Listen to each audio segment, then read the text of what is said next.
Hello, everyone, and welcome back to Red Room Stories. I know many of you tune into these tales to help you drift off to sleep. So, before we settle in, I'd love for each of you to leave a comment sharing where in the world you're listening from. And if you're enjoying the episodes, don't forget to give a like and subscribe to the channel. Now, let's get comfortable, relax, and begin.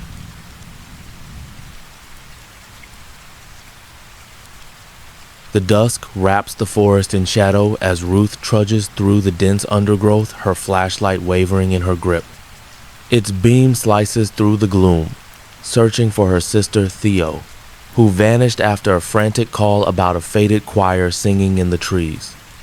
Her voice quivered with fear, the line cutting off mid-whisper, leaving only silence behind.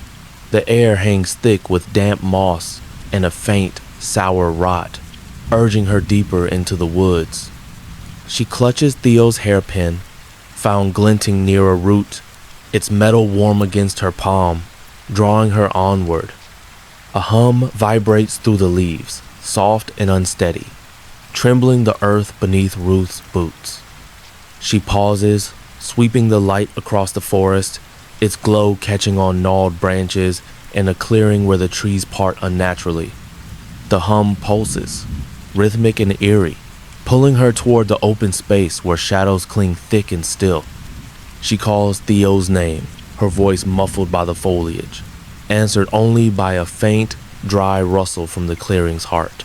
Her heart pounds, but she presses forward, the hairpin glinting in her grasp. The clearing reveals a circle of trees, their bark faded and gray, streaked with a dark, oily sheen that shimmers in the flashlight's beam. Ruth's light trembles as she steps inside, spotting Theo's scarf, tangled in the roots, its fabric soaked with that same sheen. The hum deepens, thrumming through her legs, and she peers closer, the beam revealing a hollow beneath the trees, its edges slick with a strange film.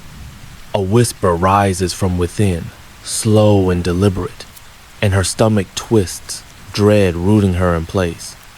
A shape flits beyond the clearing, swift and faint, vanishing as Ruth swings the light. The rustle grows louder, joined by a hiss that slithers through the air, alien against the forest hush. She shouts for Theo, her voice faltering, and the hiss turns into voices soft, overlapping chants rising from the hollow. She steps back, clutching the scarf, her boots sinking into the soft earth. The chants swell, blending with the hum, a chorus pressing against her ears. She examines the hollow, the light catching on its mouth, littered with debris bones, cloth, trinket saw, coated in that oily sheen. Ruth's breath fogs as she spots Theo's ring, its band warped, nestled among the remains. The chants sharpen, and a hand lunges from the dark, pale and clawing, scraping the roots before retreating. She stumbles back, the flashlight slipping, its beam spinning across the clearing, the hum shaking the ground around her. Footsteps shuffle behind her, heavy and uneven, stirring the leaves with each deliberate stride. Ruth turns, the light trembling, glimpsing a figure tall, its form faded, its head tilted wrong before it melts into the dust. The footsteps circle, closing in as she bolts toward the hollow, clutching the ring, the chants rising into a scream that pierces the night. Shapes loom along the clearing's edge, their silhouettes swaying, too many to count, their presence a weight on the air. The hollow engulfs her as she slides beneath the trees, the walls tight, the air thick with damp and decay. Her light flickers, illuminating gashes scratched into the earth frantic, overlapping, stretching deeper as she descends. The scream echoes, joined by a dragging scrape that sends chills up her spine. She lands in a chamber, its ceiling low, its floor slick with sap that shimmers under the beam. Theo's coat lies in the center, soaked in sheen, surrounded by bones still wet with marrow. A figure crouches in the shadows, its form cloaked in tatters, its head bowed over a pile of debris. Ruth's light shakes as she approaches, recognizing Theo's boots, but the figure turns, revealing a face that isn't her spell, eyeless, its mouth open in a silent chant. It lunges, and she swings the flashlight, cracking it against its skull, the bulb shattering, plunging the chamber into darkness. The scream surges, shapes shifting in the black, their claws scraping earth as they close in. She runs, hands groping for the hollow. The creatures pursue, their scrapes and drags filling the air, their faded forms pressing through the narrow passage. Ruth claws upward, the earth crumbling under her palms, the coat slipping as she reaches the surface. She bursts into the clearing, the forest alive with movement figures swaying, their heads cocked, the scream a deafening roar. The trees tremble, the hollow widening, swallowing the roots as she flees, the dusk blurring around her. She trips, tumbling into a ditch, the ring glinting beside her in the dirt. Ruth crawls free, the forest endless under the shadowed sky, the hum fading, the figures gone. Her flashlight lies broken, the ring clutched tight, its metal warm against her skin. A wanderer named Levi finds her on a muddy trail, soaked and muttering, the sheen still clinging to her hands. She tells her story at his camp, words spilling out about Theo and the choir, met with a furrowed brow as he offers tea she doesn't drink. Levi glances outside, the clearing's faint outline in the distance, and stays silent, his hands steady but pale. The next day, Ruth leads Levi and a tracker, Clara, to the clearing, but the hollow has vanished, the trees smooth, the bones and coat nowhere in sight. Clara sighs, suggesting exhaustion or a trick of the dusk, but her eyes linger on the ring, its sheen faintly pulsing in the light. Ruth returns home, the apartment cold, Theo's scarf inexplicably on the counter, dry but heavy. Sleep evades her, the chants echoing in her ears, the sheen's chill lingering on her skin. Then she finds a note in Levi's handwriting. I sang with them, slipped under her door. The lights dim one night and the hum surges, rattling the walls. Ruth grabs a knife, the ring glowing faintly, its sheen thrumming as shadows stretch across the room. The scream seeps through the floor, joined by thuds against the windows, the ceiling, the door. She barricades herself in, the knife raised, but the shadows thicken, hands pressing through the walls, pale and faded. The windows crack, leaves swirling inward, and the lights die, the chants drowning her cries. Morning breaks, the apartment empty, the knife on the floor, the ring and note gone. The door stands locked, the windows intact despite the cracks. Ruth vanished. A neighbor, old Mrs. Pike, hears, screams in the night, sees shapes slink toward the forest. But the trackers find no tracks, only Levi, standing at the clearing, staring at the trees with a haunted gaze. He mutters about Clara, his lost wife, hinting the faded figure was her, bound by the choir he once joined. The forest grows still, but the hum lingers, faint and persistent in the air. Levi adjusts his coat, his hand steady as he steps away from the clearing, the sheen still clinging to his fingers. He recalls the night he sang with the choir, Clara's voice fading into the harmony, her chants now part of the trees.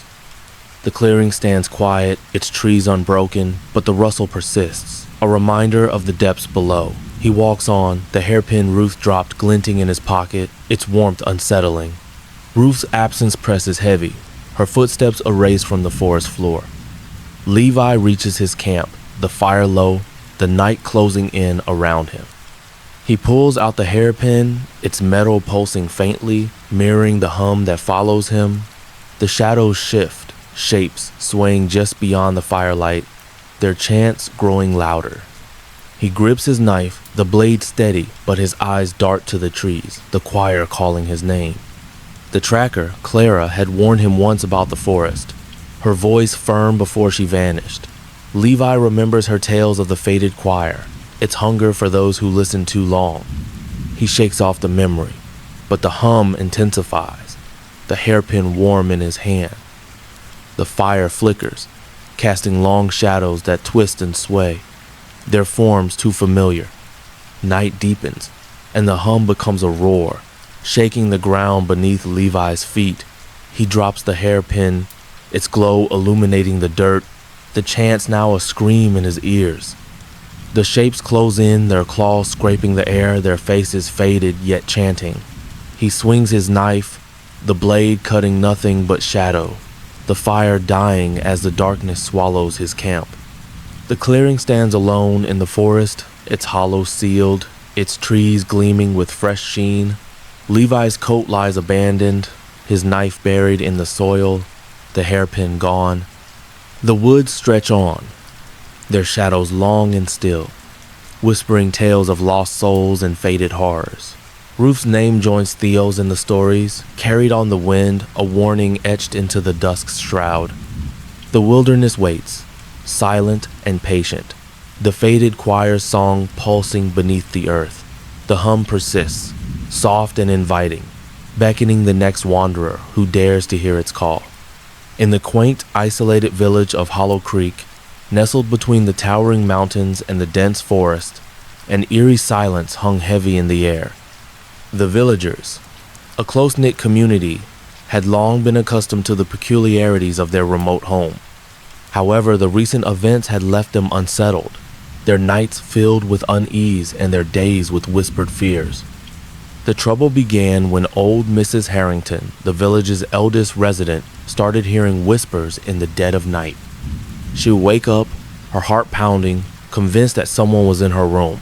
Yet, every time she turned on the light, she found herself alone, the whispers fading into the darkness. She tried to dismiss it as the ramblings of an aging mind, but the whispers grew louder, more insistent.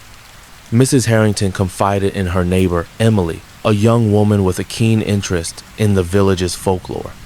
Emily listened intently, her eyes widening as Mrs. Harrington described the chilling whispers. Emily promised to look into the matter, her curiosity piqued. She spent hours poring over old books and manuscripts, searching for any mention of similar occurrences in the village's history. Meanwhile, strange things began to happen around Hollow Creek. Livestock went missing, only to be found later, their bodies mutilated in ways that defied explanation. The villagers blamed wild animals, but the eerie precision of the cuts suggested something far more sinister. Fear gripped the community, and many began to lock their doors at night, something they had never done before. Emily's research led her to a centuries-old legend about a malevolent spirit that haunted the forest surrounding Hollow Creek. According to the legend, the spirit fed on fear and despair, its power growing with each whispered secret. The villagers had long forgotten the tale, dismissing it as a mere ghost story. But Emily couldn't shake off the feeling that the legend was somehow connected to the recent events. She shared her findings with Mrs. Harrington, who listened with a growing sense of dread. The old woman remembered hearing the legend from her grandmother, who had warned her never to venture into the forest alone. Mrs. A. Harrington had heeded the warning, but she feared that the spirit had found a way to reach them nonetheless. Determined to put an end to the whispers, Emily decided to confront the spirit. She ventured into the forest, armed with nothing but her courage and a small book of ancient incantations she had found in her research. The forest was eerily silent, the usual chorus of birds and insects conspicuously absent. Emily could feel the spirit's presence, a cold, malevolent force that seemed to press against her very soul. As she delved deeper into the forest, the whispers grew louder, more insistent. They seemed to come from all around her, their words indistinct but filled with malice. Emily fought the urge to turn back, her resolve strengthening with each step. She reached a clearing, the heart of the forest, where the whispers were loudest. There, she found an ancient stone altar, its surface stained with what looked like dried blood. Emily opened the book of incantations, her hands trembling as she began to read aloud. The whispers grew louder, more frenzied, as if the spirit sensed her intent. She faltered, her voice barely audible over the cacophony of whispers. But she pressed on, her voice growing stronger with each word. The whispers began to fade, the spirit's hold on the forest weakening. Suddenly, a figure emerged from the shadows, its form shimmering like a mirage. It was Mrs. Harrington, her eyes glowing with an otherworldly light. Emily gasped, her heart pounding in her chest. The old woman spoke, her voice echoing with the whispers of the spirit. "You cannot banish me," she said, her lips curling into a cruel smile. "I am a part of this village, a part of its very soul." Emily stared at Mrs. Harrington, her mind racing. She realized that the spirit had been using the old woman as a vessel, feeding on her fears and those of the villagers. She knew she had to act fast, before the spirit could regain its strength. She continued the incantation, her voice steady and strong, her eyes locked onto Mrs. Harrington's glowing gaze. The spirit screamed, its form writhing in agony as the incantation took effect. Mrs. Harrington collapsed, her body convulsing as the spirit was forced out. Emily rushed to her side, cradling the old woman in her arms. The whispers faded away, the forest returning to its natural state. The spirit was gone, banished back to the shadows from whence it came. Mrs. Harrington opened her eyes, her gaze clear and free from the spirit's influence. She looked up at Emily, a weak smile on her lips. "Thank you," she whispered, her voice barely audible. Emily smiled back, relieved that the ordeal was finally over. She helped the old woman to her feet, and together they made their way back to the village. The villagers greeted them with relief and gratitude. Their fears finally laid to rest. They listened intently as Emily recounted her harrowing encounter with the spirit, their eyes wide with awe and admiration. From that day forward, Emily was hailed as a hero, her name whispered in reverence among the villagers. But as the days turned into weeks, and the weeks into months, the villagers began to forget the true nature of the whispers. They dismissed the events as a mere tale, a story to be told around the fire on cold winter nights. Emily watched with a growing sense of unease, knowing that the spirit was not truly gone, but merely waiting for the day when fear and despair would once again grip the hearts of the villagers. She knew that the battle was far from over, that the spirit would return, stronger and more malevolent than before. But she was ready, her resolve unwavering. She would stand guard, a silent sentinel, protecting the village from the whispers of the shadows. For she knew that the true horror lay not in the spirit itself, but in the fear that it fed upon, the fear that lurked within the hearts of the villagers. As the years passed, Emily became a legend in her own right. Her story passed down from generation to generation. The villagers spoke of her with reverence, their voices filled with awe and admiration. But as the tale grew, so too did the whispers, their malevolent presence lingering at the edge of the village, waiting for the day when fear would once again take hold. And so, the cycle continued, the battle between light and darkness, hope and despair, waged in the hearts and minds of the villagers. The whispers remained, a constant reminder of the horror that lurked in the shadows, waiting for the day when it would once again rise to claim the souls of the unwary. But as long as there were those who remembered, who stood guard against the darkness, the village of Hollow Creek would endure, a beacon of hope in the face of the unknown.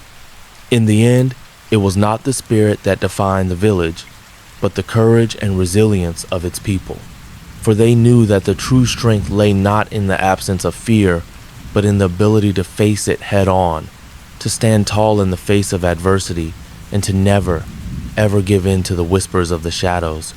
And so, the legend of Hollow Creek lived on, a testament to the indomitable spirit of its people, a beacon of light in the darkest of nights.